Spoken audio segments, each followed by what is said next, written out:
Report on Comcast C2, where we're all local all the time. When you look closely at the Mercedes-Benz GLK, when you study its engineering, its safety systems, and when you consider who will be riding with you, perhaps the question is not so much whether you can afford to drive a vehicle that is built this way, but whether you can afford not to. The GLK, the engineering of Mercedes-Benz. See your authorized Mercedes-Benz dealer for exceptional offers through Mercedes-Benz Financial Services.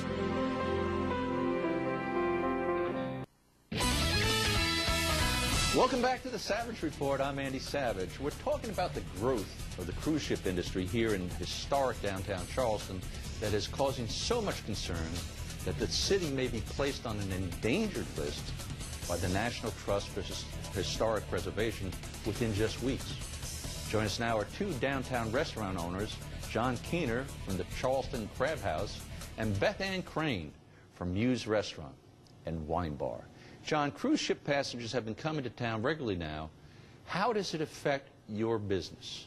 Well, they've been coming to town for the last 10 years, and they've had 62 ships a year come in at certain times, and they've upped it a little bit now to 100 ships, but it affects our business tremendously. We have people that come in from Tennessee. A group comes in once a month. 44 people come in. They have dinner the night before with us. They drop them off the next morning at 11 o'clock. So let me interrupt you, John. I think a lot of people don't see that. We're not talking about people disembarking from the ship and coming to your restaurant. We're talking about people whose destination is Charleston. They come the night before. They enjoy a good meal at one of your three restaurants. Yeah, well, 47% of the people that come for the cruises have never been to Charleston, but 97% say they'll return to Charleston. That's a tremendous amount. And we've done surveys that said 73% of those people are couples and not the families that people are saying they are.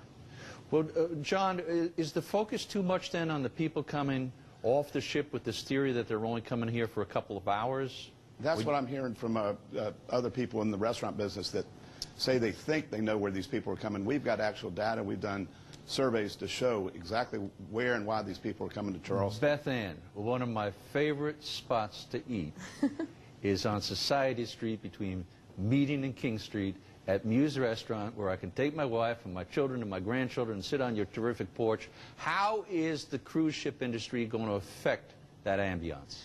I think long-term is more my concern with regard to the industry. And I think a lot of the rhetoric that's going on is not so much about what's in place now. This is about the Union Pier Terminal, future project that's going to be built. I think the concern is the growth of the industry, or the potential growth of the industry. I think we all can live with a little bit of what we already have. Are cruisers, though, putting money in your pocket?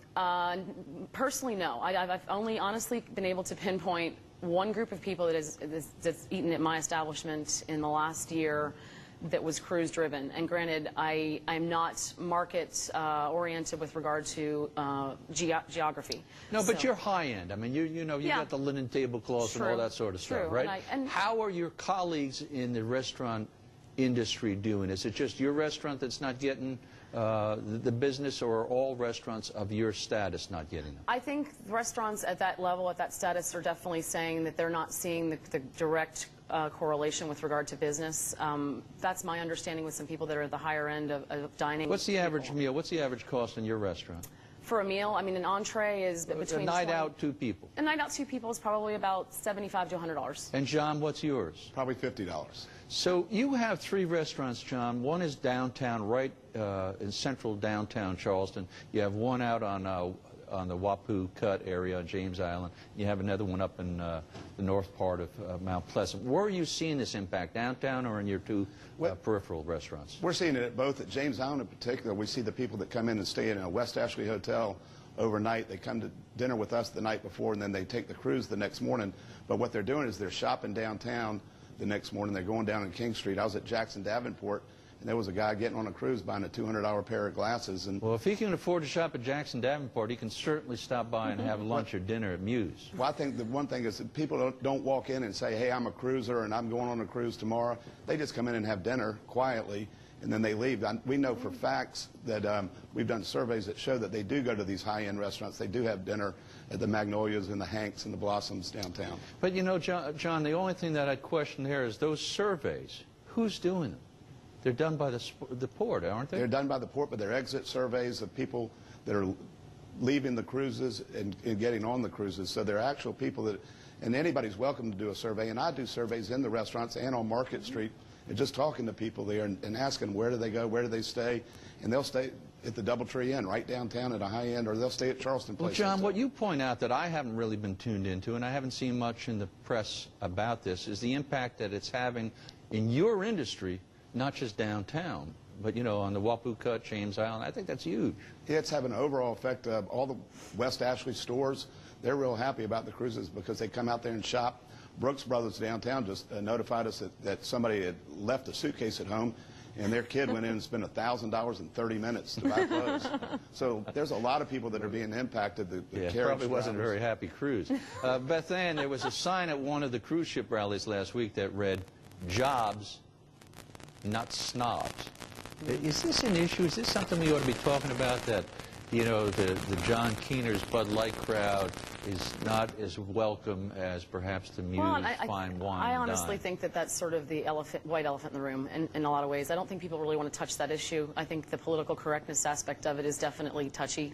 So, and I'm not necessarily going to get into identifying the demographics, but I do think that Charleston as a whole, as a community, and certainly as a tourist destination, has made a great effort over the course of the last 2, 3, 4 decades maybe to cultivate a particular type of demographic, which is going to spend a certain amount of money, which is going to, you know, utilize whatever the services are, infrastructure that's in place, as opposed to overusing the infrastructure. And I think one of the concerns is dollars are spent, but I think the question is, if somebody comes in off of a cruise ship, and I understand what John's saying, there are people that do come into town and spend the night beforehand. I personally haven't been able to identify them, and I do speak to my customers, but at the same time, I think when you're looking at the big picture and the long term, what are we trying to cultivate as demographic? I do think that that's a concern. But is that something we should be focused on? John, Charleston is known for its architecture.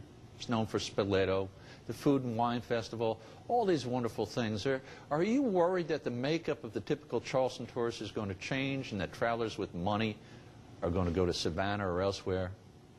I don't think it will change at all. One thing that they're not pointing out is, although it's Carnival Cruise Line, they own 8 different cruise lines. Some of them are higher-end cruise lines.